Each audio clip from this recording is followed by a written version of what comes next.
Bem, pessoal, nessa segunda parte de nossa aula sobre análise conformacional, abordaremos agora a análise conformacional do ciclo hexano e derivados. O ciclo hexano pode adotar muitas conformações, como a gente vai ver em breve. Por enquanto, vamos focar nossa atenção em duas conformações principais. A conformação cadeira, representada aqui à esquerda em azul, e a conformação barco à direita. Em ambas as conformações, os ângulos das ligações são bem próximos de 109 graus, devido ao fato de todos os carbonos terem hibridações do tipo sp3. Portanto, ambas as conformações possuem pouca tensão angular. A diferença significativa entre essas duas conformações pode ser visto ao compararmos a tensão torsional. A conformação cadeira não tem tensão torsional. Isto pode ser visto melhor com uma projeção de Newman. Então aqui temos a conformação cadeira. Você deve olhar para baixo ao longo dessas ligações, deste carbono com o carbono de trás e deste carbono com o carbono de trás. Vai resultar nesta projeção de Newman. Observe que todos os hidrogênios estão alternados. Não existe nenhum hidrogênio eclipsado. Observe que todos os hidrogênios estão alternados. Nenhum está eclipsado, garantindo à molécula uma baixa energia. Na conformação barco, todavia, há duas fontes de tensão torsional. Veja, muitos dos hidrogênios estão eclipsados. À esquerda a gente pode ver esses hidrogênios eclipsados. E os hidrogênios destacados em verde, de cada lado, vão sentir os efeitos estéricos, ou seja, a aproximação espacial entre eles, que resultará em um aumento da sua energia. Na conformação barco, vamos chamar esta interação entre os dois hidrogênios das extremidades do ciclo hexano de interações do tipo mastro, como mostrado nessa figura anterior. O barco pode aliviar essa tensão torsional, torcendo sua estrutura. Com um pequeno giro nas suas ligações carbono e carbono, resultará em uma conformação menos energética, chamada barco torcido. Existem duas conformações cadeira diferentes que se interconvertem rapidamente passando por várias conformações, incluindo duas conformações meio-cadeiras de alta energia, bem como duas conformações de barco torcido em uma conformação barco. Então observe, uma cadeira pode se interconverter em outra conformação cadeira. Entre essas duas conformações de menor energia, existirão inúmeras outras conformações. Aqui nesse diagrama estão destacados 5 conformações intermediárias entre as duas conformações cadeira. Duas de maior energia, que são chamadas meia cadeira, duas de menor energia, que as meia cadeiras, chamada barco torcido, e uma entre as duas barco torcidas, chamada de barco. Para que a gente possa analisar muito bem as conformações cadeira, nós vamos ter que nos certificar de que estamos desenhando corretamente uma conformação cadeira. É importante desenhá-la com exatidão. Certifique-se de evitar desenhos de cadeira mal feitos. Qual o problema disso? Porque vai ser difícil posicionar os substituintes corretamente, se o esqueleto não for exato. Então aqui nós temos em 5 etapas como desenhar o esqueleto de uma conformação cadeira corretamente. Inicie o desenho na etapa 1 fazendo um V bastante largo. Passe uma linha imaginária verticalmente neste carbono central. Você vai desenhar uma linha indo para baixo em um ângulo próximo de 60 graus, terminando um pouco antes desta linha vertical. A seguir, você vai desenhar uma linha paralela a esta anterior. Veja, ela é paralela a esta anterior, tá certo? Terminando antes da extremidade esquerda desse V. A seguir, você vai desenhar uma linha paralela para a linha a partir da etapa número 2, indo até a linha pontilhada. E finalmente você vai conectar essas duas extremidades para chegar à conformação cadeira, ou seja, o esqueleto básico da conformação cadeira. Eu sugiro que vocês treinem bastante desenhar esta conformação cadeira, porque é muito importante que ela seja desenhada corretamente. Depois que desenhamos o esqueleto para a conformação cadeira do ciclo hexano, vamos inserir agora as posições axiais e as posições equatoriais. Axial é bem simples. Você posiciona o lápis nessa posição e faz um risco diretamente vertical para cima. A seguir para baixo, a seguir para cima, e sequencialmente teremos então 6 ligações axiais, sendo alternadamente para cima e para baixo. Já os substituintes equatoriais é o que normalmente causa um problema maior entre os estudantes, certo? Então, as posições axiais, vamos começar aqui por essa posição. Veja só, elas são paralelas às ligações que já estão presentes aqui. Então, estas duas devem ser para baixo e para cima, paralelas que estão destacadas em vermelho. Para cima e para baixo, paralelas que estão destacadas em vermelho. Para baixo e para cima, paralelas às que já estão destacadas em vermelho. Então, desta forma, aqui temos a representação de uma conformação cadeira perfeita, onde estão destacadas com linhas vermelhas as posições axiais e em azuis as posições equatoriais. Observe o seguinte detalhe: as ligações axiais se alternam para cima e para baixo, verticalmente, enquanto as azuis também se alternarão para baixo e para cima, para baixo, para cima, para baixo e para cima. Sendo que a direção correta é sempre paralela à segunda ligação sigma esquerda. Se eu estou focando nesta ligação, eu conto 1, 2. Esta ligação será paralela a esta. Se eu estou focando nesta ligação e quero saber a sua direção exata, basta ir 2 ligações à esquerda. 1, 2. Então, paralela a essa segunda ligação à esquerda, eu consigo encontrar a direção exata desta ligação equatorial. Depois que aprendemos a desenhar o ciclo hexano com as respectivas posições axiais e equatoriais corretamente, vamos analisar aqui o primeiro caso de um ciclo hexano monossubstituído. Considere o anel, portanto, que vai ter apenas um substituinte. 2 possíveis conformações de cadeiras podem ser feitas. Em uma delas, o substituinte vai estar na posição axial ou numa posição equatorial. Poderia ser qualquer uma das 6 posições axiais. Poderia ser qualquer uma das 6 posições equatoriais. Normalmente utilizamos essa como padrão, mais fácil de se desenhar. Eu prefiro colocar o substituinte nesta posição axial. Estas duas possibilidades representam 2 conformações diferentes que estão em equilíbrio.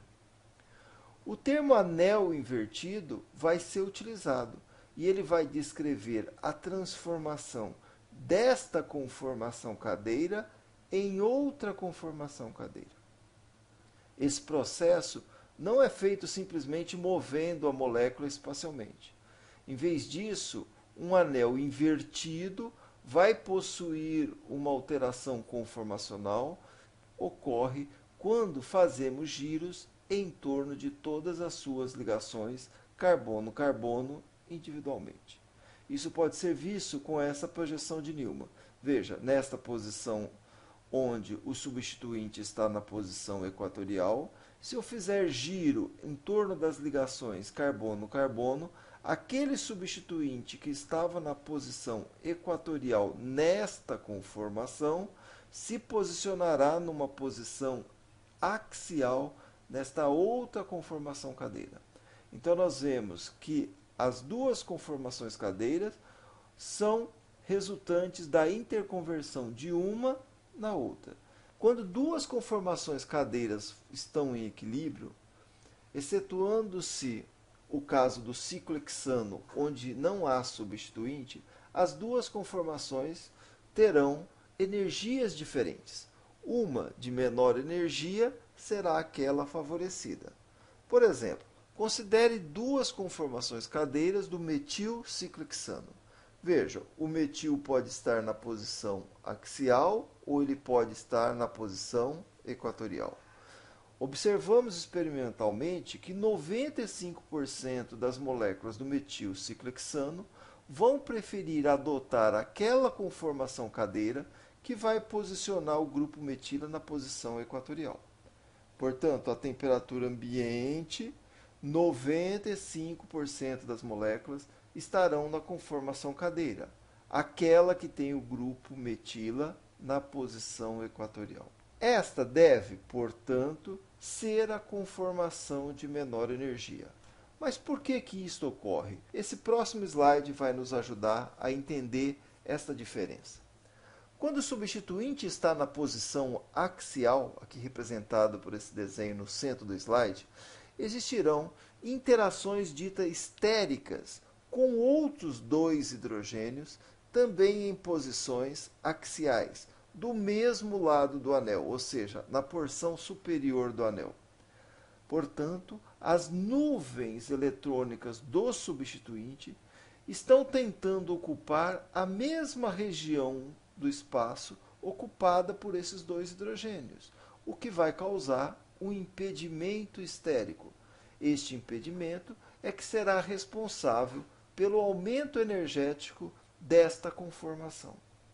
Essas interações espaciais entre o substituinte e outros hidrogênios ou substituinte nas posições axiais do anel são chamadas de interações 1,3 diaxiais, onde esses números 1 e 3 descrevem as posições, as distâncias entre os substituintes e cada um dos hidrogênios. Veja, posição 1, 2, 3. Posição 1, 2 do carbono que está atrás desse hidrogênio, 3 do carbono que carrega esse segundo hidrogênio. Por essa razão, o equilíbrio entre as duas conformações cadeira geralmente favorecerá aquela conformação que posiciona o seu substituinte em uma posição equatorial. Temos aqui dois exemplos. O metilciclohexano, como já vimos anteriormente, posiciona a metila na posição equatorial. E 95% das moléculas vão adotar esta conformação. Quando esse substituinte não é uma metila e sim um grupo tercibutila, há um aumento da preferência pela posição equatorial. Portanto, o substituinte, cujo grupo tercibutila vai estar na posição equatorial, leva a uma preferência de 99,99% das moléculas. Esta tabela nos dá uma boa ideia e nos auxilia a entender. Observe que nós temos aqui X podendo ser diferentes substituintes. O que eles têm em comum ou o que eles têm de diferente à medida que percorremos essa tabela de cima para baixo. Observamos que o tamanho do substituinte vai aumentando. Aumentando o tamanho do substituinte, aumentará também o impedimento estérico a partir de interações 1,3 diaxial. Fato este que resultará num aumento, no mesmo sentido, da preferência em adoção da conformação equatorial em detrimento da conformação onde os substituintes se encontrarão na posição axial. Veja, quando eu tenho cloro, 70% das moléculas adotarão a conformação cujo cloro esteja na posição equatorial. À medida que vamos aumentando até chegar no tercibutila, nós vemos que haverá uma predominância numa relação de 1 para quase 10.000, onde as moléculas preferirão adotar aquela conformação cujo grupo tércio-butila esteja na posição equatorial. Vamos analisar agora derivados do ciclo hexano com mais de um substituinte. Então, ao desenhar a conformação cadeiras de um composto que tenha dois ou mais substituintes, eu vou ter que tomar um cuidado adicional. Especificamente, devemos também considerar a orientação tridimensional, também chamada de configuração absoluta, de cada substituinte. Não se preocupe com a definição dessas configurações absolutas, porque isso é assunto para um próximo vídeo, quando estivermos estudando estereoquímica.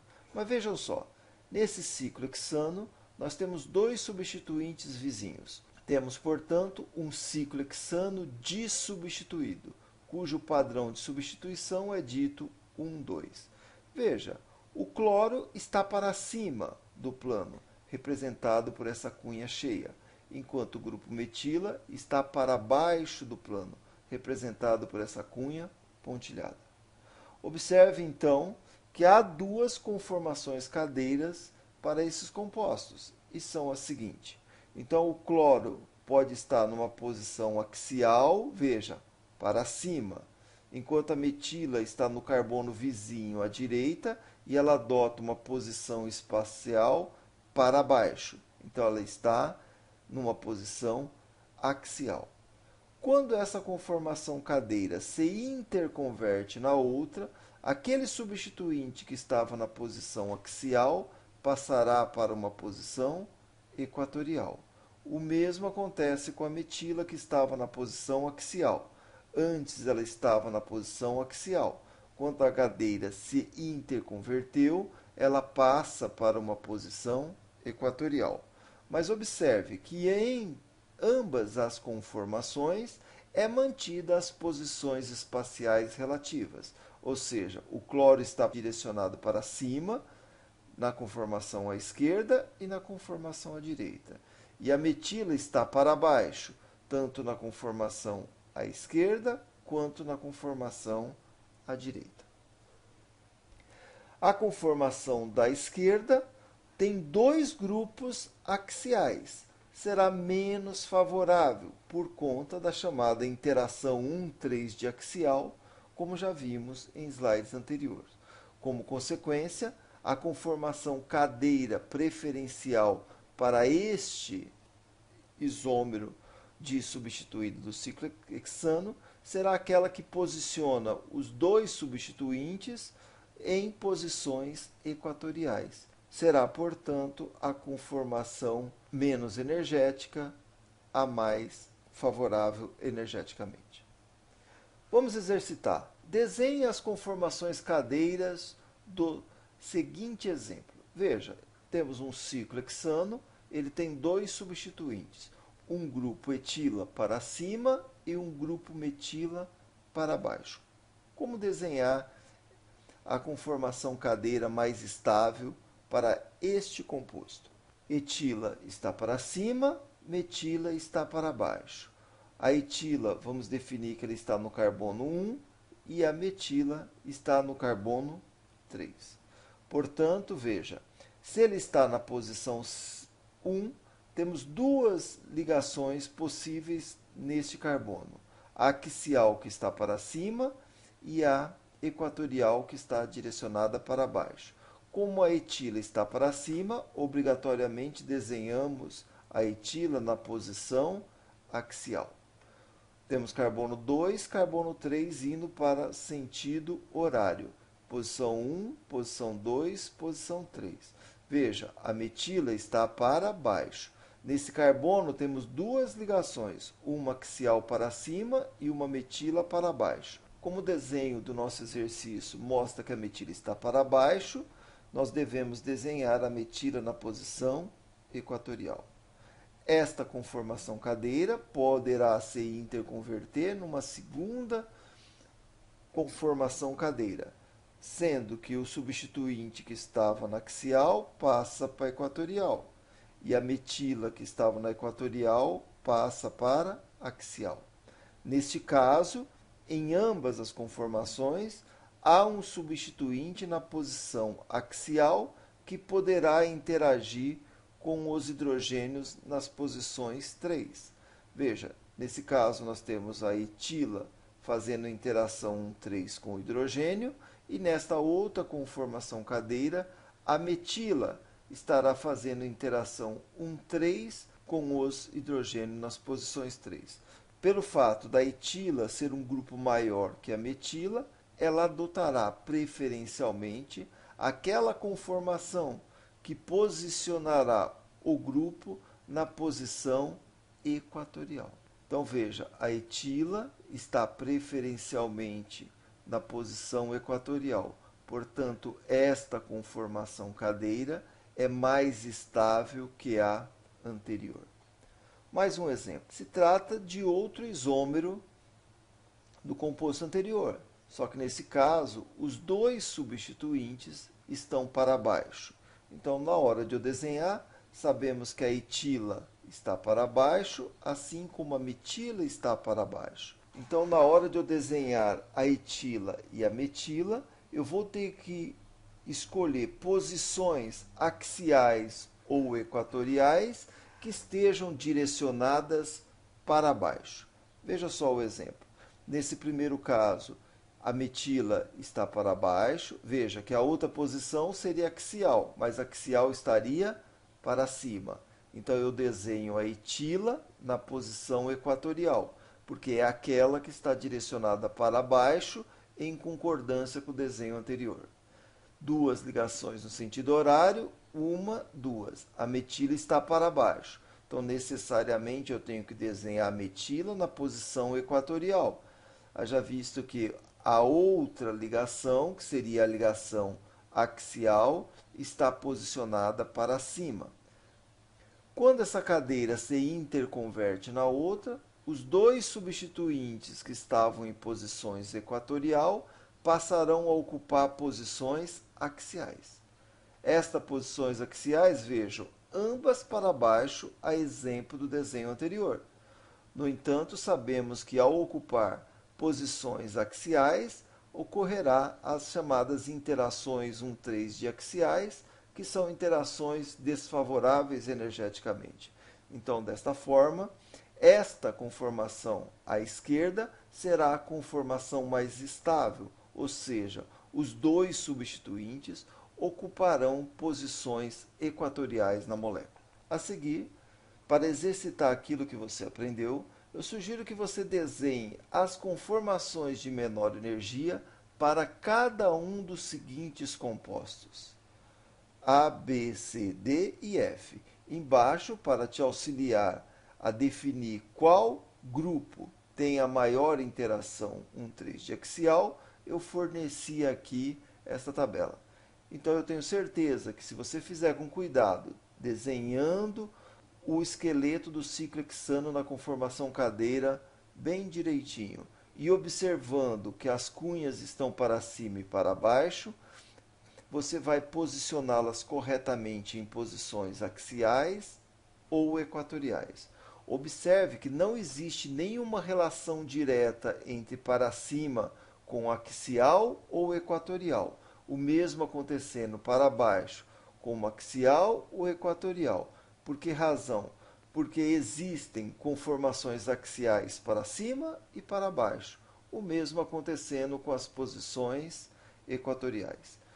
Então, dessa forma, a gente finaliza essa parte 2 da aula de análise conformacional. Nos vemos em uma próxima aula.